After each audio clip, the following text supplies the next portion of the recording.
ज़िंदगी की किताब में 50 के हिंसे को बड़ी अहमियत हासिल है। ये वो संग मील है जहाँ से आगे बुढ़ापे का सफ़र शुरू होता है। जैसे जैसे हम इस संग मील के करीब होते जाते हैं, हम में से बहुत से लोग समाजी और सेहत के मसाइल का शिकार होने लगते हैं। नक्लो हरकत कम होने लगती है। हमारे माँ बाप ज़ईफ़ हो चुके होते हैं और बच्चे अपनी अपनी ज़िंदगी में मसरूफ़ होने को होते हैं। ज़्यादातर रिश्तेदार और दोस्त अहबाब हमें छोड़ चुके होते हैं और कुछ को हमने खैराबाद कह दिया होता है। जो इक्का दुक्का दोस्त बचते हैं वो यूं लगता है जैसे फ़लसफ़े में PhD कर चुके हैं। आप जब भी उनके सामने हंसने खेलने की बात करो, कोई बचपने जैसी शरारत करना चाहो, कहीं घूमने फिरने या सिनेमा की बात करो, तो वो आगे से ऐसा फ़लसफ़ा झाड़ते हैं कि यकीन जाने अरस्तु, सुकरात, प्लेटो और कार्ल मार्क्स जैसे लोग भी तड़प उठे। आमतौर पे एक ही जवाब होता है हमारे माशरे में, और वो बड़ा टिपिकल जवाब है कि तू अपनी उम्र वेख, अपने कसब वेख। आसान लफ्ज़ों में हर कोई आपको ये बावर करवाने की कोशिश करता है कि आपने जो करना था कर लिया, अब खामोशी से अल्लाह अल्लाह करो और अपनी बकिया ज़िंदगी के दिन गिनो। हैरत की बात यह है कि मैं बुढ़ापे की बातें क्यों कर रहा हूँ। हाँ, याद आया, अगले 1-2 साल में मैं भी 50 का होने वाला हूँ। जी हाँ, और मुझे अपनी ही उम्र का कोई अंदाज़ा नहीं है। हम पाकिस्तानी भी बड़े अजीब होते हैं, अपने अलावा सारी दुनिया की उम्रों का हिसाब रखते हैं। मुझे भी ये बात तब मालूम हुई जब मेरे डॉक्टर ने मुख्तलिफ टेस्ट जैसे full blood count, renal profile, lipid profile, liver function test वगैरह के लिए मेरी अपॉइंटमेंट बुक की। इस टेस्ट का मकसद आपको मुस्तकबिल में होने वाली बीमारियों जैसे type 2 diabetes, cholesterol, blood pressure वगैरह का पहले से पता लगाना होता है। और ये टेस्ट आमतौर पर यूके में हर उस शहरी का किया जाता है जिसकी उम्र 40 से ज़्यादा और 50 से कम हो। मेरे लिए ये अपॉइंटमेंट काफ़ी परेशानी का बायस थी, और उससे भी बढ़कर ये कि क्या मैं अब 50 का होने वाला हूँ। मुझे तो जवानी का पता भी न चला और बुढ़ापा आ गया। खैर, मेरे साथ जब भी कोई परेशान कुन बात होती है तो मैं फ़ौरन से पहले डोवस्टोन झील पर चला जाता हूँ,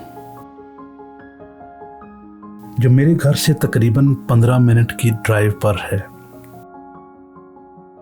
इस झील के किनारे पर मुझे यूं लगता है जैसे कुदरत अपनी बाहें फैलाए मेरा इंतज़ार करती है, और मैं बड़े आराम से अपना सारा दुख उसके हवाले कर देता हूँ। बदले में ये मेरे दिल को सुकून से भर देती है। ये झील मुझे माँ की गोद जैसी लगती है। आज भी मैं उसी गोद में सर रखने जा रहा हूँ। अजीब बात यह है कि मैं भी उस एज फ्रेम में आ चुका हूँ जहाँ से आगे बुढ़ापा शुरू होता है। लेकिन अभी तो ये जैसे कल ही की बात हो, जब मैं 7 साल की उम्र में हाफिज़ ग़ुलाम नबी साहिब की क्लास में बैठा था और वो हमें कदीम मिस्र की कहानी सुना रहे थे, जिसमें मूसा अलैहिस्सलाम, फ़िरौन, अहराम मिस्र, फ़िरौन का महल, दरियाए नील, बनी इसराइल का ज़िक्र था। इन तमाम किरदारों और मुकामात ने मुझे कई रोज़ तक बेचैन रखा। शायद बचपन में सुनी गई ये पहली कहानी थी जिसने मेरे दिल दिमाग पर असर किया। इसके अलावा घर पर मेरे अब्बा जी स्पेन, इटली, यूगोस्लाविया, तुर्की, ईरान के वो वाक़यात मुझे सुनाते थे जो उन्हें स्पेन से पाकिस्तान बाई रोड सफ़र के दौरान पेश आए थे। मैं ये सारे किस्से और कहानियाँ बड़े शौक़ और तजस्सुस से सुनता था। इसी शौक़ और तजस्सुस ने मुझे जैसे मेरी फितरत से मिलवा दिया था। वो फितरत जिसे शायद कुदरत ने मुझ में रूह फूंकने से पहले ही मेरी मिट्टी में गोंद दिया था। जी हाँ, खाना बदोश। मैं भले ही पाकिस्तान के एक छोटे से गांव के ज़मींदार घराने में पैदा हुआ, लेकिन मेरी रूह खालिस्तन खाना बदोश कबीले से ताल्लुक़ रखती थी। वो कबीला जिससे इब्ने बतूता का ताल्लुक़ है, मार्को पोलो का कबीला, ज़ेंग ही का कबीला, क्रिस्टोफर कोलंबस और वास्को डे गामा का कबीला, फर्डिनांड मैगलन और ख्वान सेबेस्टियन का कबीला। वो कबीला जिसका काम अपने मालिक की कायनात में सफ़र करना और वापस उसी के पास लौट जाना होता है। खाना बदोशों का दुनियादारी से कोई ताल्लुक़ नहीं होता। ये मालो दौलत, ऐशो इशरत, महल चुबारे, एक खाना बदोश इन सारी चीज़ों से बेपरवाह होता है। वो तो बस अपने मालिक की कुदरतों से लुत्फ़ अंदोज़ होता है और वापस उसी के पास लौट जाता है। ऐसी ही खाना बदोशी फितरत पे पैदा हुआ था मैं। सफ़र की धुन मेरे सर पर सवार हो चुकी थी और मैं इन तमाम मुकामात पर जाने के नित नए मंसूबे तैयार करने लगा था। जहाँ मैं ये मंसूबे तैयार कर रहा था, वहीं मेरे बड़े भाई साहब मुझे लेके कुछ मुख्तलिफ ही इरादे रखते थे। मिडिल क्लास तक इन्हीं किस्से और कहानियों का सिलसिला चलता रहा। जब मैट्रिक के मज़ामीन चुनने की बात आई तो मैंने भाई साहब से आर्ट्स मज़ामीन पढ़ने की ख्वाहिश का इजहार किया, जिसे ये कहकर उन्होंने फ़ौरन रद्द कर दिया कि आर्ट्स मज़ामीन ते खोते भी ना पढ़न। मतलब पाकिस्तान में इंसान तो इंसान, गधे भी सिर्फ साइंस ही पढ़ना चाहते हैं। एनीवे, साइंस मज़ामीन का ये सफ़र जो मैट्रिक से शुरू हुआ था, वो इंग्लैंड से इलेक्ट्रिकल इंजीनियरिंग की बैचलर डिग्री पर ख़त्म हुआ। साइंस के इस सफ़र में ना मैंने साइंस को कबूला और ना ही साइंस कभी मुझ पर मेहरबान हुई।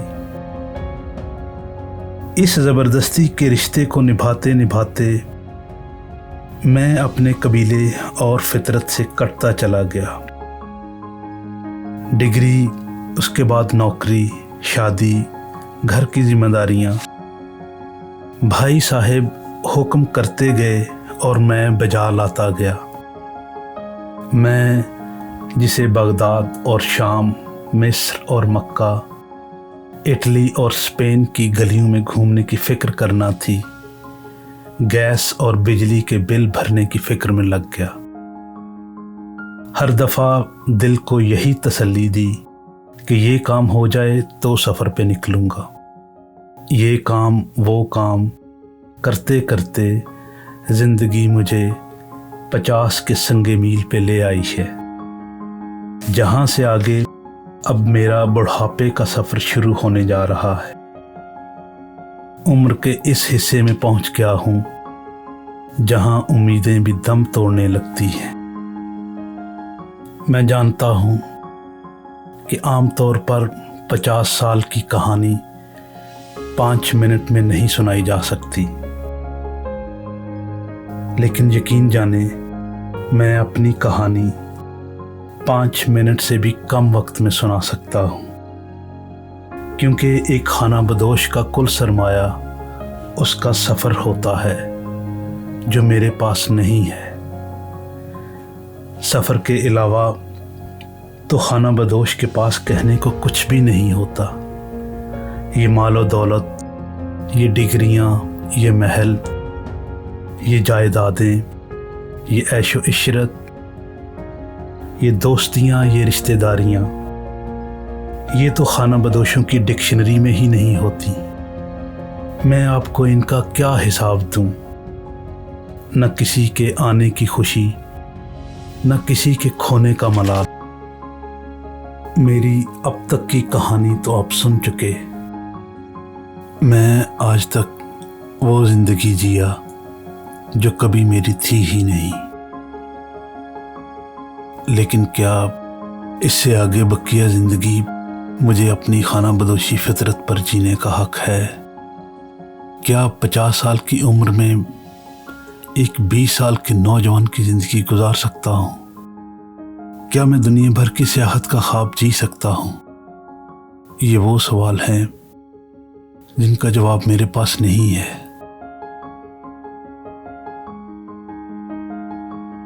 मैं शहजाद अली नहीं जानता कि आइंदा ज़िंदगी मेरे साथ क्या करने जा रही है, लेकिन मैं आप तमाम खाना बदोशों से ये वादा करता हूँ कि मैं आइंदा आपसे कुछ भी नहीं छुपाऊँगा।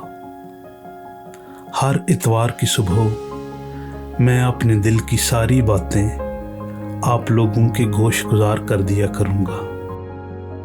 आज से आप ही मेरे हमसफ़र हैं, लेकिन याद रहे कि सारे सफ़र आसान नहीं होते। वो कहते हैं ना कि सफ़र में धूप तो होगी, जो चल सको तो चलो। सभी हैं भीड़ में, तुम भी निकल सको तो चलो। यही है ज़िंदगी, कुछ ख्वाब, चंद उम्मीदें। इन्हीं खिलौनों से तुम भी बहल सको तो चलो।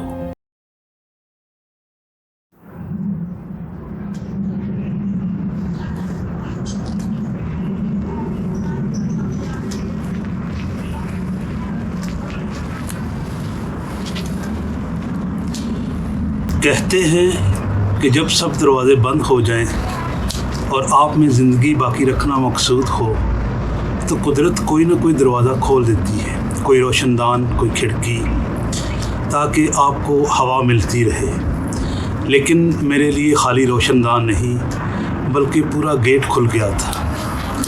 पौमी आए औखे पंडे लम्मियां नी रामा इश्क दिया,